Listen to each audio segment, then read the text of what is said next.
Okay, this is attempt number 3. Ever keep trying to do something, it just won't work out? This is it. Welcome back to Allergic to Stupidity. I hope you have a lovely cup of whatever going on today. Mine's still hot. I'm Bev, and this is my channel for yelling and screaming and throwing tantrums, figuratively speaking. But it's a really nice way to vent about the stupidity I'm seeing going on in this world. Sometimes it's LOL. Sometimes it really is humorous. Lots of times it's just rolling my eyes going, people are whatever. So my message today literally has to do with Canada.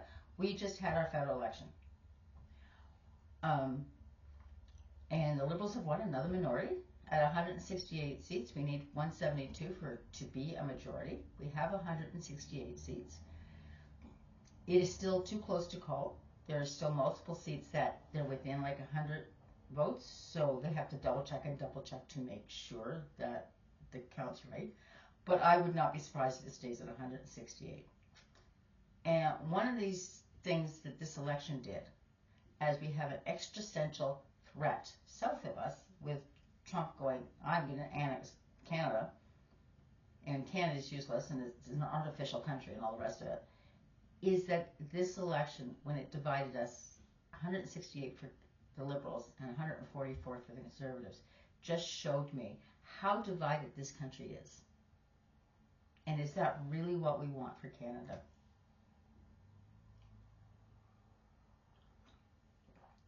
American friends tell me quite honestly that in the U.S., unless everybody's in the same party, you don't talk politics because there will be fights.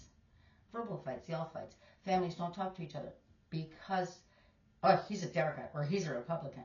Is that what we want for Canada? Because it's certainly not what I want for Canada. I don't mind talking politics. My ex is an NDPer, has been an NDPer as long as I've known. I've been wearing red as a Liberal for years and years, for as long as I can remember. But we can have political conversations and go to bed with a hug and a kiss and not have a problem with that, because that's his political opinion. This is my political opinion. And that's fine.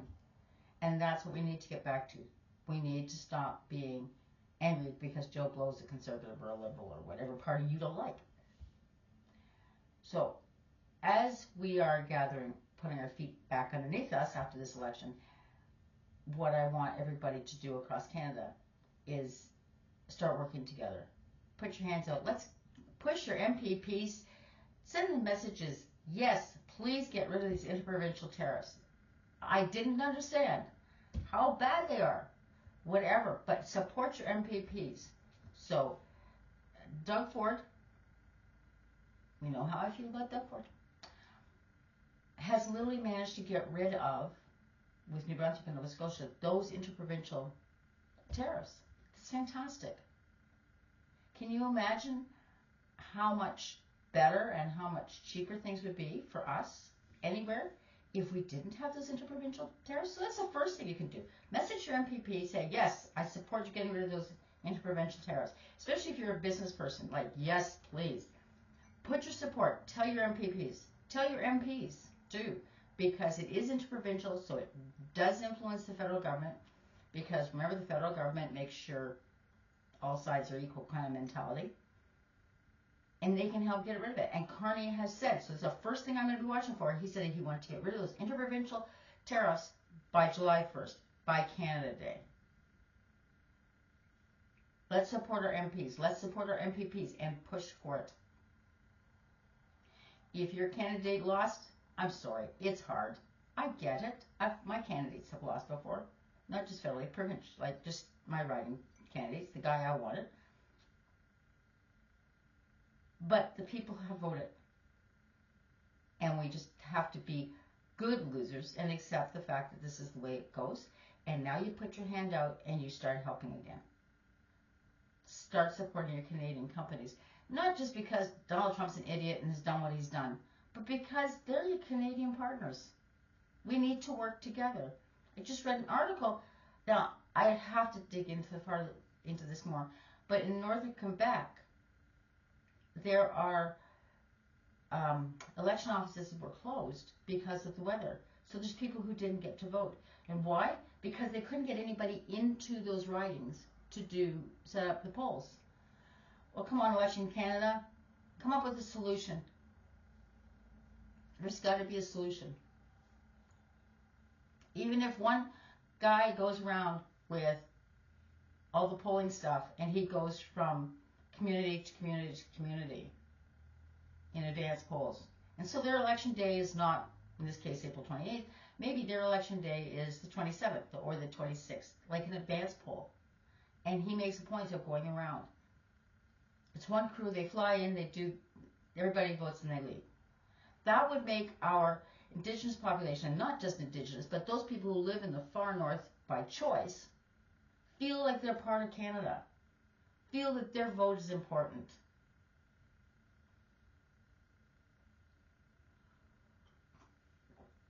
If you have an idea on how you think something might work better, like my idea about getting rid of non-confidence motions, just don't sit there and think about it in your little head. Write it up and send it to your MP. Go in and talk to your MP's office. Good luck talking to the actual MP, they're busy. But get those ideas out there, not just to whoever you're having a cup of tea with. Get it out there to your MPs and your MPPs. Notwithstanding clauses. We don't use it the way they do, but just think of it as sort of the same idea as the executive order that Donald Trump likes to use all the time. But in our case, it is rarely used, and it is classified for emergencies only. And it was only put in in 1982, when Pierre Trudeau was able to bring the Constitution home. So our Constitution was ours, and we weren't using Britain's Constitution. We had our own Constitution. And the provinces wanted a let out. They didn't agree with the federal government. So against, not his best thingy, but against what he wished, Pierre did not want it. But compromise. Worked with the provinces and said, okay, if this is what you want, let's put it in. So he put it in. And it's fine. Federal government has never used it. Provincial governments, Doug Ford, has used it, where they forced teachers back. Hasn't gone to vote, but they forced the teachers back, or they forced whoever back, saying you're an essential service. So my point here is, if you have an idea on how things can work better, get it to your MPP, get it to your MP. Don't just sit there and fume on it. And if you're just going to sit there and, first of all, if you didn't vote, don't you dare have the gall to complain about our government at any level, because you didn't vote. Got a pet peeve on that. I will. Don't like my brother-in-law, but he will bluntly say, I have no right to complain, Bev. I don't vote. So, right? Don't just sit and complain. Something's not working. Come up with some solutions, come up with some ideas, and take it to them. And then don't just throw it on the plate, follow it up. So here's the complaint. Years ago, I was going through for Canadian Royal Navy, okay? I got to an age where they said, I'm sorry, but you're too old. And my blunt line of recruitment was, did I pass the physical test? They went, yes. The poor kid knew where I was going. Am I intellectually capable of doing this job? He said, yes. I said, then the point is what? He said, so he gave me the rhetoric, but then the kid emailed me. He said, could you do us a favor? Could you please email this person and tell them? And it was the MP responsible for the Department of National Defense. So I did. I was a conservative at the time.